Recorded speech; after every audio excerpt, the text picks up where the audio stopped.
Kamu pengangguran, lagi rebahan, beban keluarga, tapi mau dapetin spek istri kayak Davina Karamoy?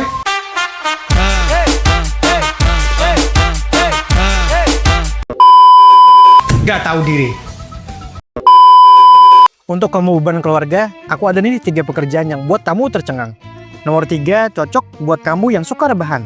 Kerjanya emang gak mainstream, tapi penghasilannya bisa bikin toget kamu nyanyi tiap akhir bulan.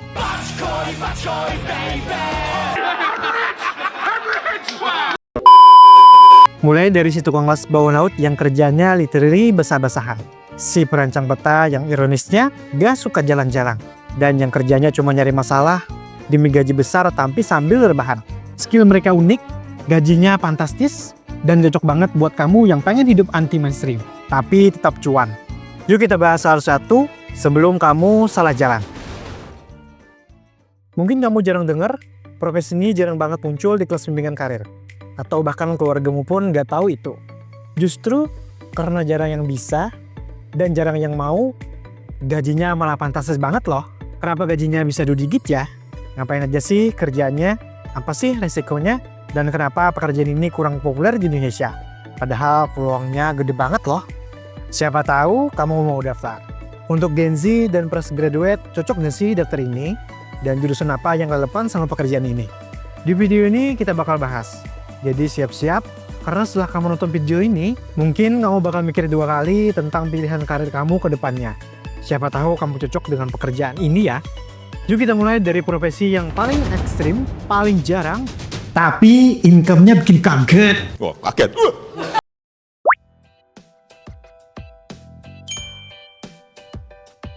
Tukang las bawah laut atau underwater welder itu pekerjaan literally bikin kamu kerja di bawah laut. Kayak di film-film, gabungan antara penyelam dan tukang las. Tugasnya nggak cuma ngelas, tapi juga memperbaiki struktur logam di bawah air. Bisa kapal, pipa, ring minyak lepas pantai, atau struktur pelabuhan, atau jembatan bawah air. Kenapa nggak populer di Indonesia? Karena butuh model sertifikasi yang mahal, pelatihan lama, mental kuat, dan gak semua orang nyaman kerja di bawah laut. Apalagi Indonesia jarang banget mempromosikan jalur karir ekstrim kayak gini. Tapi kerja di bidang ini gak asal las doang loh. Kamu juga harus bisa nyelam, punya sertifikasi diving, plus kemampuan welding yang mumpuni. Kalau di Indonesia, underwater welder kadang dibayar sekitar 5 juta per harinya. Meskipun durasi kerja fleksibel, kadang cuma kurang dari 2 jam per harinya karena tuntutan keselamatan dan tekanan bawah air. Kalau dihitung skala bulanan atau proyek, penghasilannya lumayan besar loh. Tergantung proyek, frekuensi kerja, dan lokasi anti-mainstreamnya. Tapi ingat, walaupun penghasilannya menarik, resiko kerja sebagai underwater welder itu nggak main-main loh. Jadi kalau kamu beneran minat nih, selain skill las, menyelam, harus siap fisik dan mental, serta paham safety kerjanya. Ada beberapa perusahaan yang biasanya nyari di posisi ini. Seperti PT Petrosea, perusahaan yang bergerak di bidang pertambangan, konstruksi, dan jasa rekayasa. Terutama buat proyek-proyek gede dan berat. Mereka menggarap tambang batu bara, kerjaan konstruksi skala besar, sampai proyek offshore dan energi yang teknis banget. Makanya perusahaan ini sering banget dikaitin sama pekerjaannya ekstrim, skill khusus, dan proyek kelas atas. Karena kliennya juga bukan kaleng-kaleng. Pertanyaannya untuk Gen Z dan fresh graduate bisa daftar? Bisa kok, asal kamu tahu soal perbengkelan atau teknik. Jurusan yang cocok adalah teknik kelautan, teknik mesin, teknik pengelasan, atau sekolah vokasi dan konsentrasi welding. Di Indonesia, range-nya nyentuh 2 digit per bulan. Kalau kamu kerja di sektor migas atau proyek-proyek konstruksi besar, terutama sifatnya offshore, itulah alasan tidak populer di Indonesia, karena resikonya yang sangat tinggi. Kalau kamu orangnya suka tantangan, suka laut, dan gak takut kotor, underwater welder bisa jadi pilihan karir yang paling cuan, yang jarang banget diketahui orang.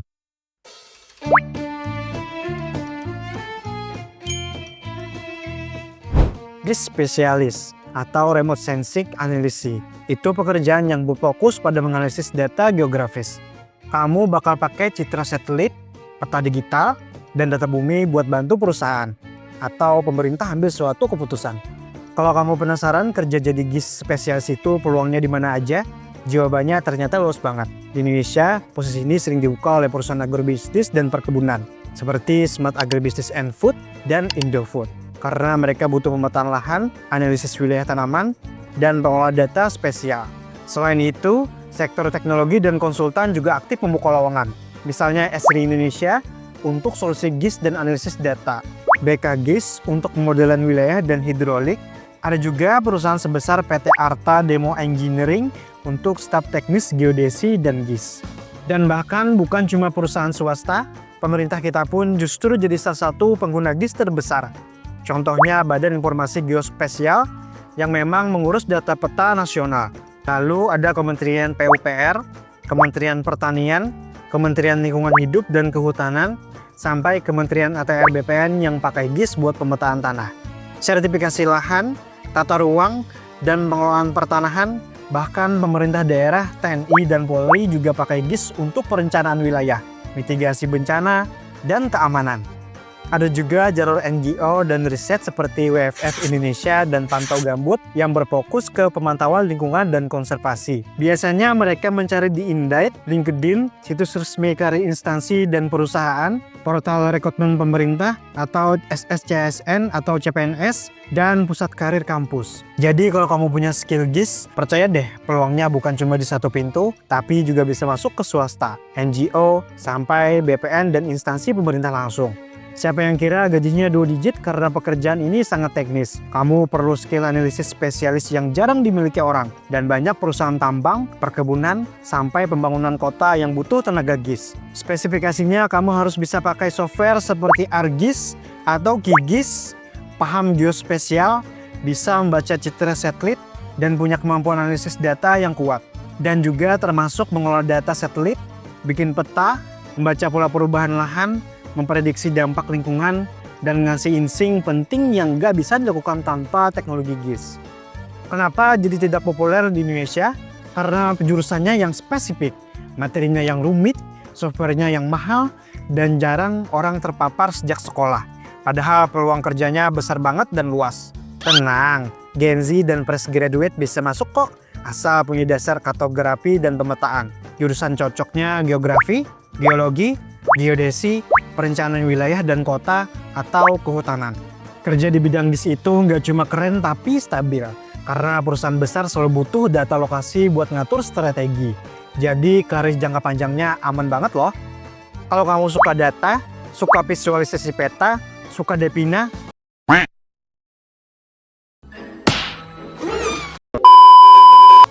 sorry, maksudnya suka hal teknis, GIS spesialis bisa jadi karir cuan yang jarang dipikirin banyak orang.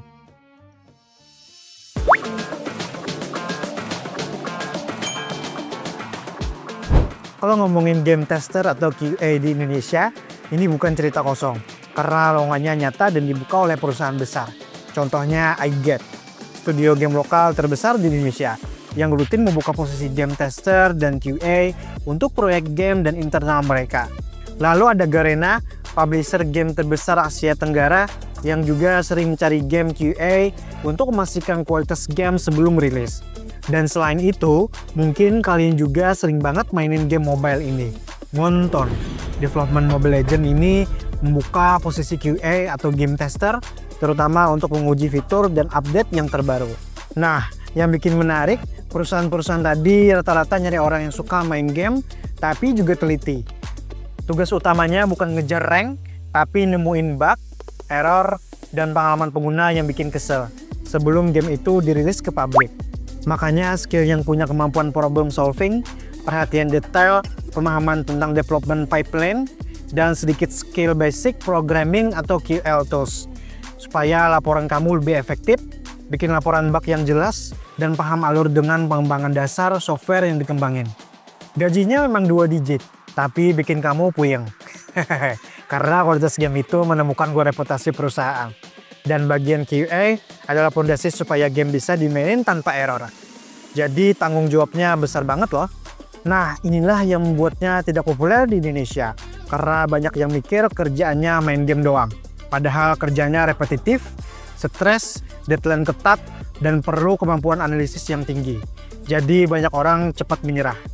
Gen Z cocok banget kerja di sini, karena generasi ini paling dekat sama dunia game. Untuk fresh graduate, bisa banget daftar tanpa pengalaman panjang, asal mau belajar sistem QA dari dasar. Jurusan yang paling oke biasanya IT, sistem informasi, teknik informatika, ilmu komputer, atau bahkan lulusan non-IT pun punya kemampuan analisis yang kuat, dan pengalaman gaming yang mendalam juga bisa keterima. Kalau kamu mimpinya kerja di industri game, QA adalah pintu masuk paling realistis yang bisa bawa kamu ke gaji 2 digit. Kalau kamu mau naik level ke senior QA atau QA lead.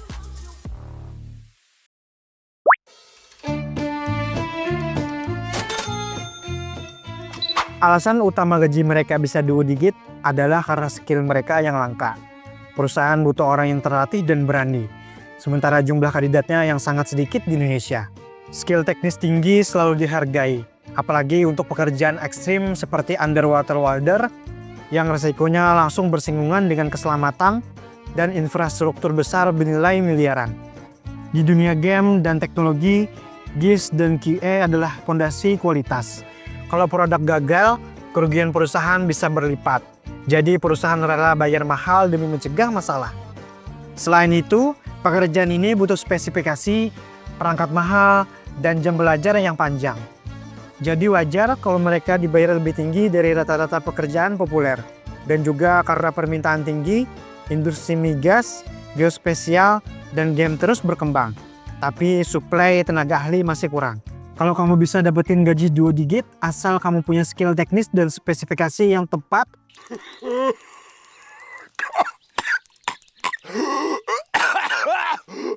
bukan soal siapa yang kenal siapa, tapi murni kemampuan dan skill yang mumpuni. Siapa yang gak mau income yang besar? Dari sekarang kamu harus mulai mikir profesi yang jarang dilirik orang tapi sebenarnya punya masa depan yang cerah.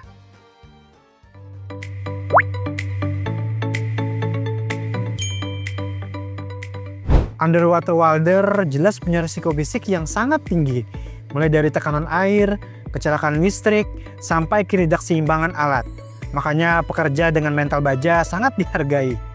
Di spesialis, resikonya ada pada kesalahan analisis. Sekali salah baca data, perusahaan bisa rugi besar dalam perencanaan lokasi atau prediksi lingkungan. Jadi presisinya harus tinggi. Semua pekerjaan ini menuntut ketelitian dan stamina mental yang kuat. Jadi tidak semua orang yang cocok, meskipun gajinya menggiurkan banget. Game tester resikonya lebih ke kesehatan mental. Kamu harus main game sama yang berulang-ulang selama berjam-jam. Deadline ketat, tekanan dari developer, dan bisa burn out kalau kamu gak kuat. Resiko tinggi ini justru yang bikin gaji mereka naik. Perusahaan mau bayar mahal demi tenaga profesional yang bisa bekerja dengan akurat. Selain itu, ada beberapa pekerjaan ini menuntut jam kerja yang gak tertentu. Terutama proyek outsource atau game development yang sering banget lembur. Mental dan fisik harus kuat, tapi kalau kamu suka tantangan, pekerjaan kayak gini bisa jadi tempat kamu bersinar. Resiko bukan buat ditakuti, tapi jadi alasan buat tingkatin skill dan dapetin benefit yang sepadan.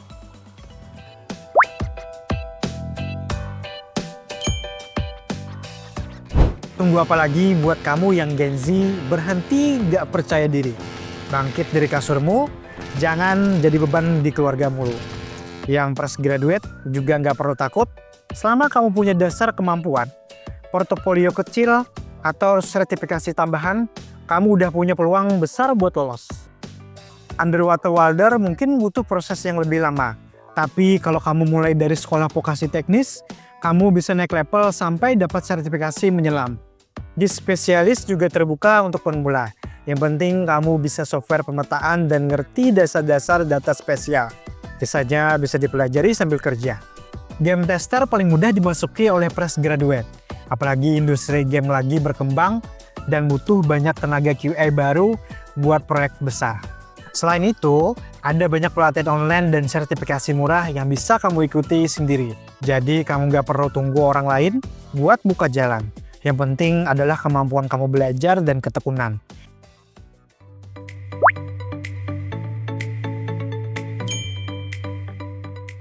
Dari 3 pekerjaan tadi, sebenarnya cuma beberapa dari banyak pekerjaan yang gak populer, tapi gajinya luar biasa besar. Tinggal kamunya aja mau ngambil peluangnya atau enggak. Kadang gaji besar bukan datang dari pekerjaan yang populer, tapi dari pekerjaan yang cuma sedikit orang yang mau ambil. Dan itu justru bikin nilai kamu jadi lebih tinggi. Buat kamu Gen Z atau fresh graduate, jangan batasi diri kamu sama profesi itu aja. Coba lihat bidang baru yang mungkin kamu cocok sama minat dan bakat kamu. Kalau kamu teliti, suka tantangan, dan mau belajar hal teknis, pekerjaan tadi bisa banget jadi masa depan kamu. Yang penting kamu berani memulai. Gaji 2 digit bukan buat orang pintar aja, tapi buat orang yang mau bertahan dan tekun ningkatin skillnya. Kalau kamu mau aku bahas pekerjaan cuan yang lain jarang orang tahu, tinggal tulis di kolom komentar. Aku bakal buatin versi lainnya. Jangan lupa like, komen, dan subscribe biar kamu gak ketinggalan konten-konten insing karir yang bisa bantu kamu nemuin jalan hidup kamu sendiri. Dan ingat, masa depan yang cerah bukan ada di jalan yang ramai, tapi di jalur yang jarang orang mau lewatin. Sampai ketemu di video selanjutnya.